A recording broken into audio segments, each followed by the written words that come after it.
Publisher's Introduction. Requiem for an Invincible Warrior by Chip Smith. Read by yours truly, Pilleater, aka Francis Forever. Picture Sheridan, Wyoming. Your first impression. Start with Bighorn Peak set against vast horizons. A crystal blue firmament, or if you prefer the stardust canopy of night, nested within the lazy sprawl of cattle ranches and postcard vistas. The town itself offers such rudiments of civilization. A grocery outlet, some barbecue restaurants, dim-lit taverns, shops showcasing Western memorabilia that suffice to satisfy the needs of a small population as well as the slow stream of tourists, many, not all, of whom will look forward to rodeo week and attendant festivities. Local charm, local color, you know. Daylight now. Nod hello to passengers as you stroll down Main Street. They are a friendly lot, and their eyes won't be fixed on the screens of mobile dices because the year, I neglected to mention, is 1984. This is important. Go ahead and revise your own personal Sheridan accordingly. The automobiles should be backdated and decorated at your discretion with legitimate signifiers. Maybe some Reagan Bush bumper stickers? That Starbucks will have to go, otherwise not much will have changed. Continuing on your mind's eye ramble, you come to a community bulletin board outside the small, nondescript post office. Look at those flyers, all in all, it's a familiar collage. Tourist that you are, you first notice the ones that advertise local farm and ranch service. It's mildly exotic, yes, but there's others that might be found in any American city or town. Lost pets, babysitting service, guitar lessons, etc. Did you find this confronting? Look closer.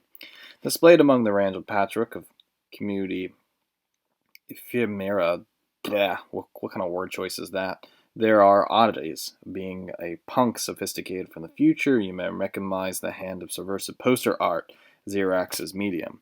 Truth is lies, shouts one banner that lessens your attention. Another asks, who is Gerry Reith? Gerry Reith? Gerry Reith with a G.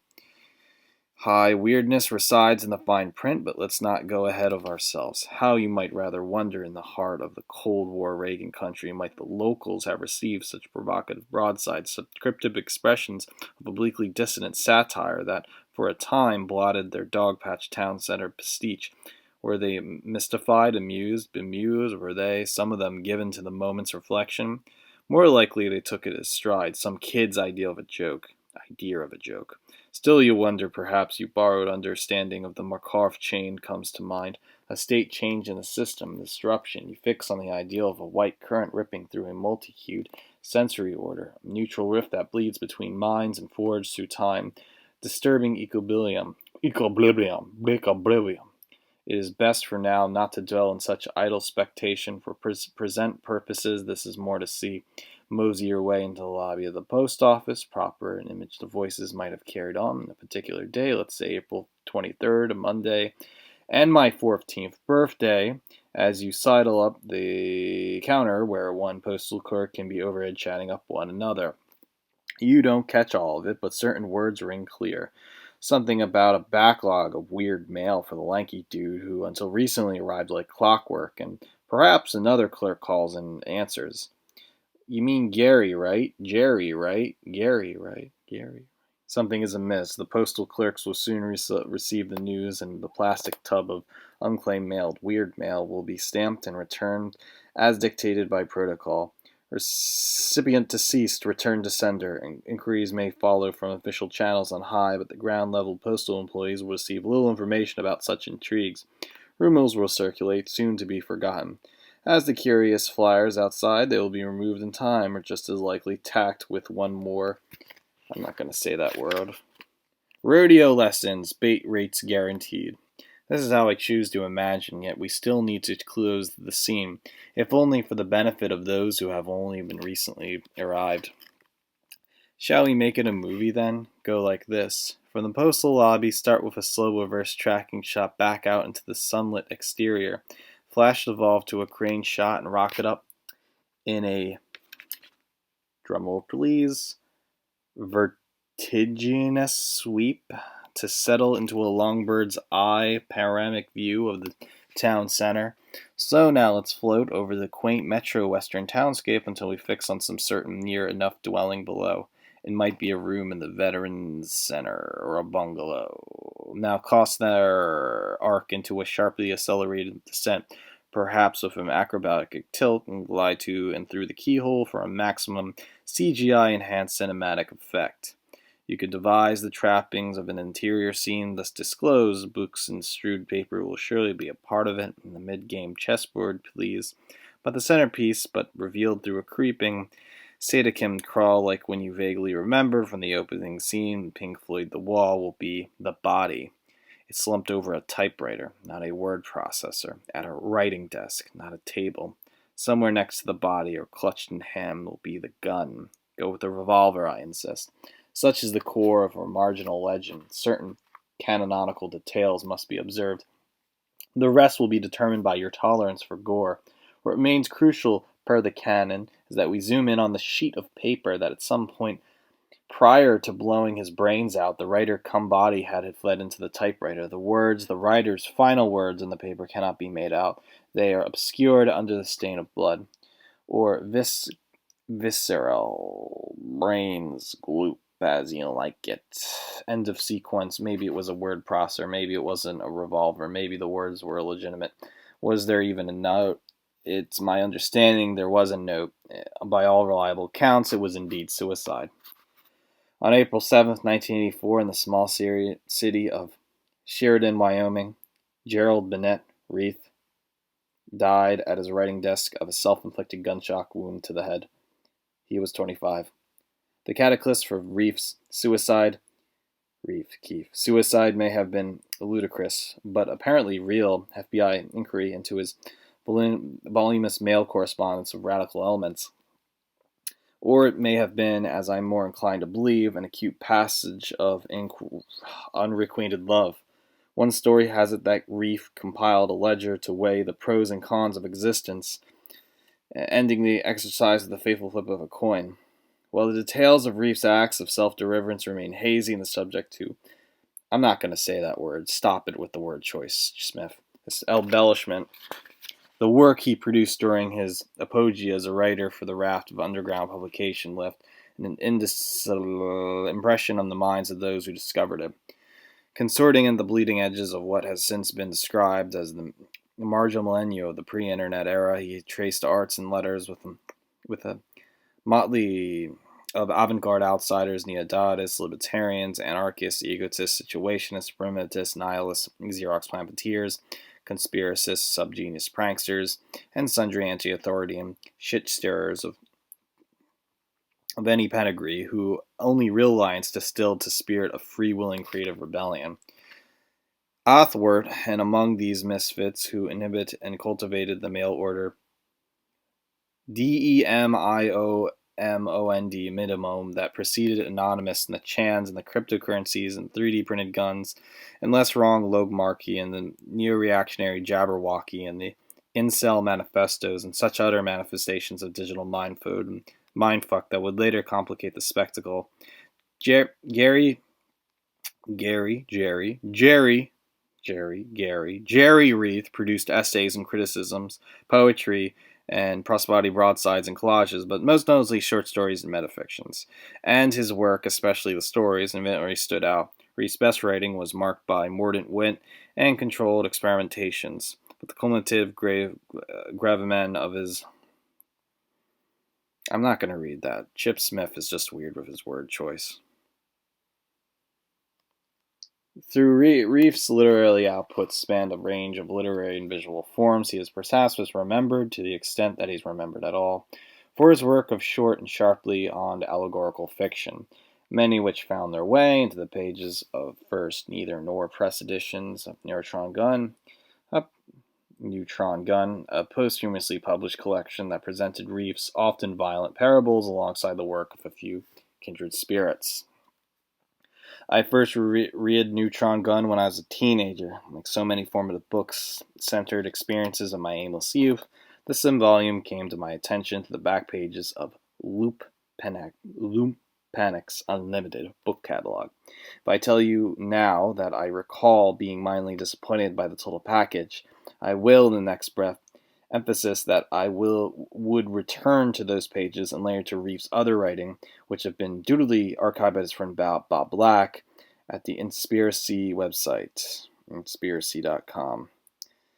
Time again in the years and decades that followed. True, there was a roughness of the edges, a zine-like presentation that fell short of the post-punk aesthetic that I sensed as aspiration, and yes, the central propulsive force of Reith's signature prose seemed awkwardly juxtaposed against the voices of other contributors.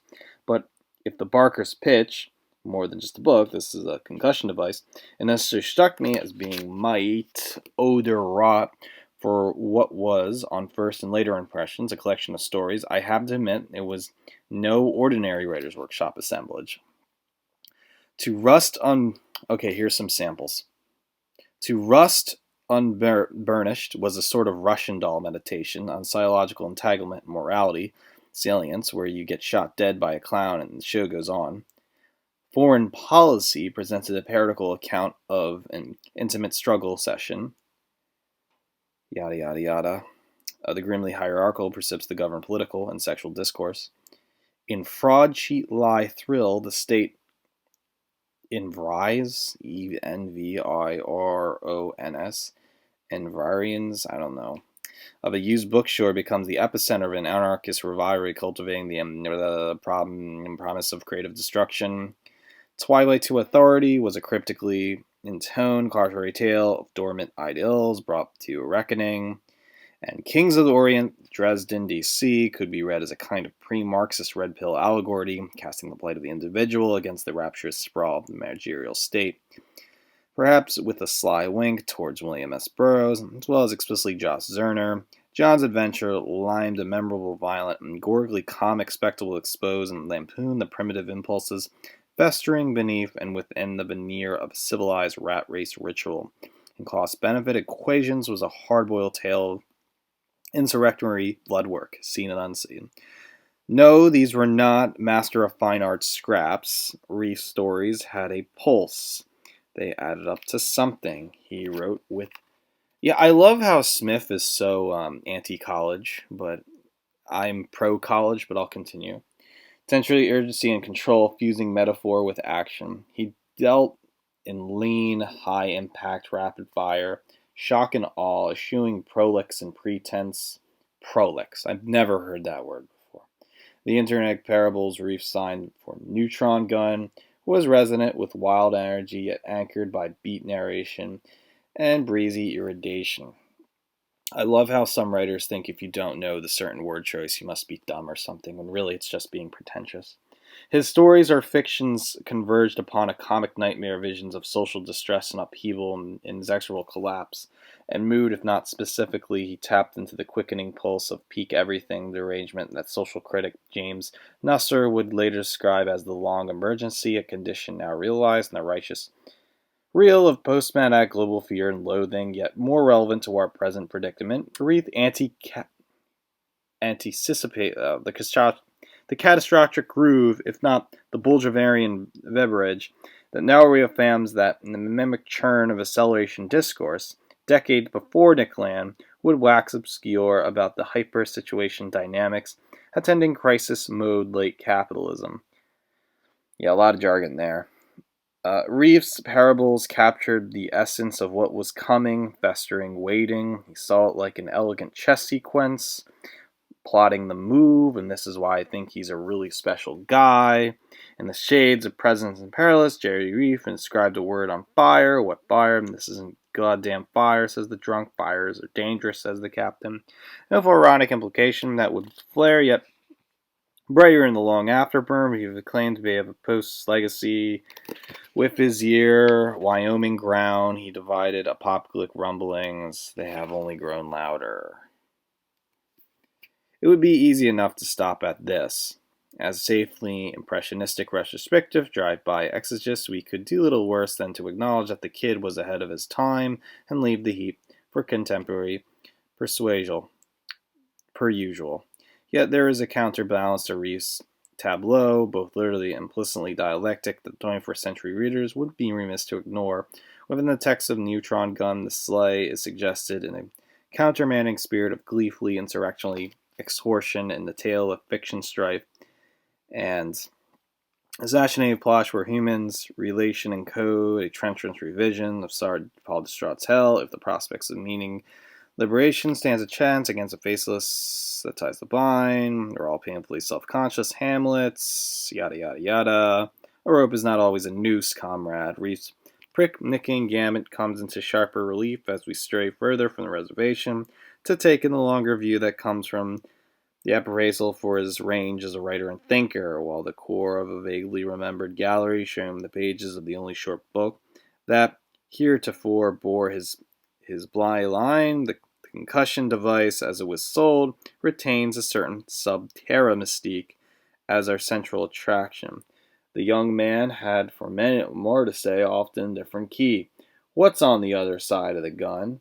One purpose of the present volume is to bring the buried wreckage into view. I was tempted, as you would be, to condor off the densely improbated storyscape that compromised Reith's driving presence in Neutron gum to preserve and present the late scribe's singular curial arrangements as a matter of precise archival posterity.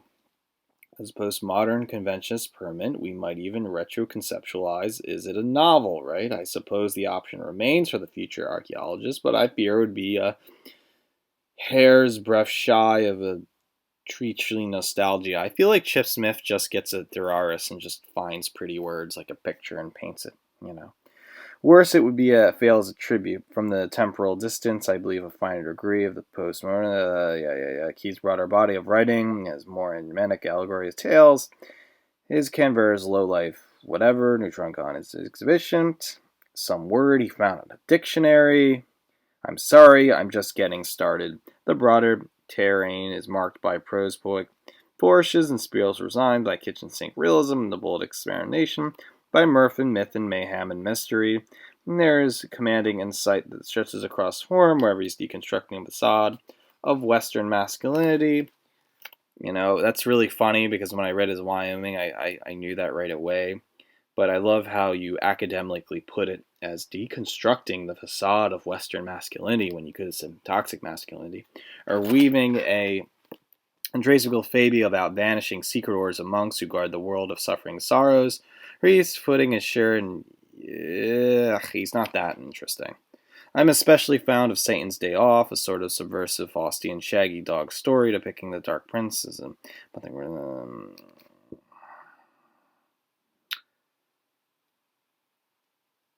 Look, I fretted intermittently over this fucking book, and I'm not entirely sure why. After I got the green light from Reith's former editor, Denise McBee, I thought it would be a cinch to knock out a kitchen sink panemium. The guiding impulse was simple enough, and the same as always. I wanted the book to exist. Corporal form wanted to be a thing, and another thing to be discovered and held and examined, pored over, and studied as books are, or were. I figured it would be a straightforward task, or a simple matter of cut and paste, underground press barrage, neuron gun matter front loaded, and the remainder is done and done. Yeah, apparently not. I preserve procrastination. I worried. I worried over how it should be presented. I worried about what should be included. I worried about what should be excluded. I worried about notes, foots, design. You got the book, the front covers by Kevin Slaughter, who does all the white nationalist covers. I worried about everything, looming large, the matter of biographical scaffolding, and the dimension available concerning life and time of the self-styled Connecticut Yankee. Wyomingite anarchist bohemian. Interesting. Before I dropped acid and reconciled account or dissolve online, should I, as a matter of due diligence, reach out to Reith's surviving friends, family, and Earthswood correspondence to pray for such reminiscence? Such an approach might be invisible. No, those people are now old, as I am. Why would they be in a position? Why would they even add value? More likely, you get nostalgia. Gerry Reith was born in Connecticut when he was a teenager. He spent some time. Then he moved to Wyoming, where he got some college. He played in a rock and roll band, like everyone does. He wrote. He blew his brains out. Which brings us back to the matter of Reith's suicide. Another worry. Here we find a salient hook, and lure something just as conspicuous if ignored. Trouble is, it always translates as a convenient literary romance, or again, worse, as a kind of morbid rebrand. I suppose I already am guilty for foregrounding Reith's untidy again. However ironic at the start of this regret, But is there evidence of suicidal ideation? The work itself is a bare question. Plot out as you incline. I'll have to get out or I'll die, said the nerd punk, perched on a plank. Highlight the clues, the references, they're enough to make.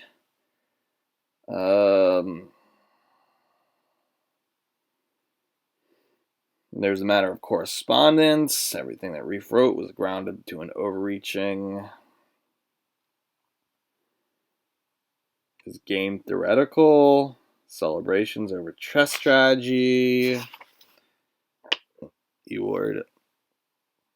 I also worried over aesthetics. Was Gerry Reith a writer who dabs in visual confrontation, or vice versa? Well, all punk writers or poor writers tend to do infantism, but I insist the answer is clear, yet the mature Zirozania that he produced remains irrelevant.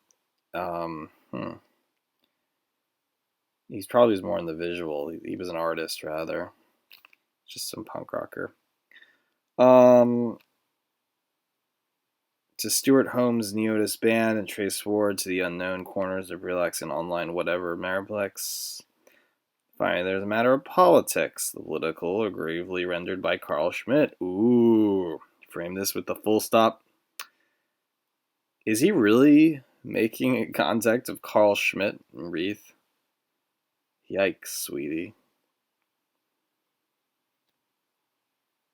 I mean, okay. I guess to be an English major, all you have to do is know a bunch of random words and obscure sources, because it's this egalitarian, autistic sense that everybody's has read Alain Badiou's Metapolitics, right? Bob Black offered a more textual account of Reith's evolving political dalliances and lifeless anarchy to me. The Wyoming Libertarian Party. Sterner more than Balkan. Nailing the way. Okay, maybe I'll just, however I botch, at least it's a fucking book. So we kick things off with a non-too-subtle paleo-accelerationist parable, providing an apsigue to the core of the Neutron gun text that immediately follow, and the minor those consider arrangements for those who want to experience the effect that frankly belongs to a different time and mood. Some residential impact is thus, I hope, preserved. Abetting the cluster bomb, who had no hard breaks at Reith's other celebrity factions, pitched in the perhaps subtle tones, but the next section consists of nonfiction. This is where you'll find a spare section of Reith's crafted essays, subgenius screeds, close with some poetry. Reith's original publisher, Denise McBee, who was politely stopped asking about this project long ago, was kind enough to provide the forward. I also want to thank Ethan Strong of the Church of Subjesus, wordsmith Bob Black. Had that fable coin flip gone the other way, Gerry Reith have gone to greater things, but what he left behind is what we have. We don't go to college juvenilia, and that's alright because it sings. Chip Smith, August 31st, 2020. If you like this afterward, just actually buy the book. The link is attached to this video. Yeah, his writing's interesting, but I just thought, this is a commercial. Buy the book. The link is at the bottom.